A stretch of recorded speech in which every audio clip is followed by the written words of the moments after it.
llegó el momento de saludar a nuestra invitada de la fecha. Estamos ya en piso con Carla Linares compartiendo y vamos a hablar sobre un tema sumamente importante, la informalidad en Paraguay. Así que empezamos ahora. Carla, ¿cómo estás? Muchísimas gracias por ¿Qué venir. tal? Muchas gracias por invitarme. Encantada. Carla, cuando hablamos de este tema, la informalidad, evidentemente que es un tema sumamente relevante en términos de su impacto dentro de la economía paraguaya.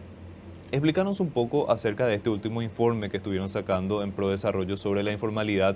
¿Cómo contextualizan ustedes justamente este tema y cuáles son las cuestiones que ustedes van detectando o identificando como relevantes cuando hablamos de la informalidad en Paraguay? Claro. Nosotros desde ProDesarrollo tenemos un informe anual sobre economía subterránea en general. Y economía subterránea tiene dentro de sí todas las actividades lícitas, pero también ilícitas. Lo que nosotros decimos es que las ilícitas deben ser combatidas por el Estado, por ejemplo el contrabando, y las lícitas tienen que ser formalizadas. Y ahí entra todo lo que tiene que ver con trabajo informal, MIPYMES informales y demás, ¿verdad? Entonces nosotros hicimos este año 2 estudios, uno que tiene que ver con el número del contrabando, que lo lanzamos en abril, y lo que hicimos ahora fue, para el foro de economía informal, actualizar los números y los datos que tenemos de un proceso que venimos realizando de trabajo en territorio, comprendiendo a las MIPYMES informales y a los trabajadores informales, aquellos quienes como respuesta a la falta de un empleo formal generan un emprendimiento. Sí, ese programa se llama Existo y lo que hicimos fue presentar los hallazgos que tienen mucho más que ver con ese comportamiento o por qué ocurre, ¿verdad? O sea, con eso por qué, y también con lo cara que es la informalidad, así como ser formal es muy costoso en Paraguay, ser informal es dramáticamente caro, ¿verdad? O sea, o costoso. Entonces, un poco eso fue lo que preparamos y expusimos ahora en este último foro de economía informal. Cuando hablamos justamente, Carla, de lo que sería el costo de la informalidad, ¿qué apuntan ustedes? Lo decís bien, la informalidad es también muy costosa y tiene sus cuestiones específicas o particulares que impactan dentro de la persona que está en la informalidad. ¿Qué te parece que es lo principal cuando hablamos de costos?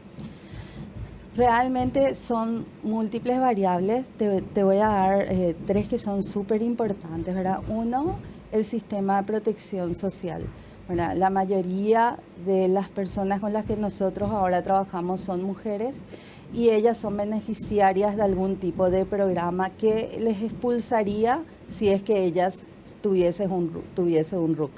¿Verdad? Entonces, al sacarse el RUC, automáticamente quedan expulsadas de cualquier programa social, del apoyo de ONGs y también de si fuesen beneficiarias de IPS del marido. ¿Verdad? Entonces, sin embargo, los costos de salud que ellas afrontan cuando tienen un evento son altísimos. O sea, aquella persona que no tiene IPS, cuando tiene un problema que llamamos nosotros dramático, ¿verdad? O sea, un evento catastrófico, es como le llamamos, tienen que vender todo. Entonces, el costo de ser informal y no tener protección social o seguridad social es su negocio completo, ¿verdad? Si era una costurera, vende todas las máquinas. Si tenía un bar, vende todos los hornos. Entonces, es el 100% de lo que tiene es ese costo ante un evento de salud, ¿verdad? El otro tema tiene que ver con el acceso al sistema financiero. Le genera varias situaciones que son súper determinantes en convertirte o en crecer tu negocio y convertirte en un emprendedor formal. Por ejemplo, el mercado limitado, su mercado es solamente su barrio, ¿verdad? O sea, no se puede pagar por transferencia, no puede llegar a otros lugares porque no tiene acceso a una cuenta.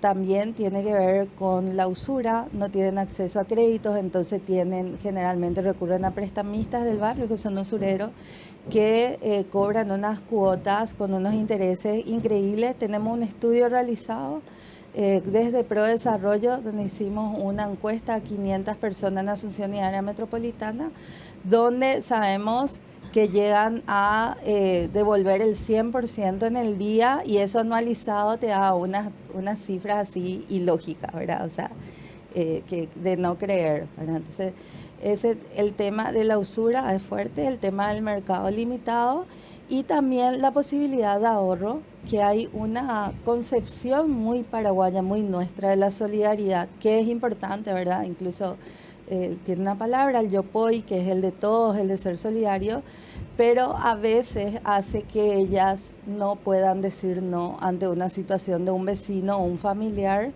que saben que tiene el dinero en la casa, entonces ante una situación de emergencia de otra persona, ellas dan todo lo que tienen. Entonces también eso le genera un desequilibrio, ¿verdad? Y es absolutamente imposible tener una estabilidad con ese tipo de procesos, ¿verdad? Entonces son esos hallazgos que fuimos encontrando. Y algo súper importante es lo creativas y resilientes de estas microempresas, ¿verdad? Se vuelven a inventar y vuelven a generar una fuente de recursos cada vez que inician de vuelta. Solo que ese iniciar de vuelta es generalmente ya en otro negocio, hay una inestabilidad, no hay unos conocimientos vinculados al desarrollo de una MIPYME, ¿verdad? Entonces, ahí es donde nosotros entramos a poner a prueba nuestros conocimientos técnicos y desde las empresas socias de Prodesarrollo para ver qué pasa si damos esa formación en emprendedurismo y también hacemos un acompañamiento hasta lograr su inclusión en el sistema formal y a bancarizarse, ¿verdad? ¿Qué les parece que pesa más, Carla, en la situación de informalidad de un emprendedor, de una empresa o de una persona? ¿Sería tal vez el desconocimiento justamente de estos costos que estás mencionando? En cierto modo podría ser una cuestión cultural. Está la concepción de que ser, justamente como lo dijiste anteriormente, que ser formal es muy caro, ¿verdad? Pero muchas veces no dimensionamos estas cuestiones que estuviste hablando recientemente. El 100% de las personas con las que nosotros trabajamos quiere ser formal y tiene el conocimiento de la formalidad, ¿verdad? Tiene el conocimiento de que tiene que sacar el RUC, es la puerta de entrada. Yo siempre digo, la puerta de entrada o la puerta de inclusión es la de NIT, ¿verdad? Es el sacar el RUC. Todos tienen esa concepción, lo que no tienen es la concepción de que soy emprendedor, sino que hacen actividades para ganarse la vida, ¿verdad? Entonces, cuando no me veo a mí como una emprendedora, sino como alguien que constantemente está ganándose la vida, ¿verdad? No hay una planificación, uno hace lo que puede, pasan estas cosas, ¿verdad? Que el dinero que entra es el mismo para la familia o para el emprendimiento, entonces también puedo donarlo, ¿verdad? Cuando hay una situación, no es el dinero de la empresa, ¿verdad? O sea, hay muchos factores que tienen que ver con esa capacitación en yo soy una emprendedora. Cuando nosotros hicimos estos talleres y estos cursos, vimos un cambio impresionante porque todos estos emprendedores tenían esto que te digo, que saltaban de un emprendimiento a otro. Uno mira los números del INE y ve, tenemos 1 millón de MIPYMES, ¿verdad? El viceministro de MIPYME dice, a 300.000 yo les conozco, 700.000 están en la informalidad. Y uno creería que los paraguayos dicen, yo quiero ser emprendedor porque mi sueño es tener una panadería o hacer una pizzería o una lomitería. Y realmente la gente, y que luego no sabe mantenerlo. Realmente la gente no se levanta pensando, mi sueño es tener eso, sino que hace lo que puede, ¿verdad? Entonces, cuando llueve, vendo piloto. Cuando juega Paraguay, vendo banderas, ¿verdad? Y tienen una flexibilidad. O sea, hoy aprenden y van a cuántos cursos hay. Hoy aprendo a hacer pizza casera, mañana aprendo a coser, ¿verdad? Y a tejer. Entonces, cuando nosotros le dimos esta herramienta, le dijimos, vos sos una emprendedora, no sos alguien que subsiste nomás. Todo cambió. O sea, en un año nosotros vimos que estas personas que estuvieron en nuestro curso no saltaron de un emprendimiento a otro, sino que se mantuvieron en su emprendimiento, aunque hayan tenido que volver a empezar varias veces, ¿verdad? Aún así, no todas están formalizadas, es un proceso todavía, pero nos da estos datos que hace que nosotros podamos hacer estas comparaciones.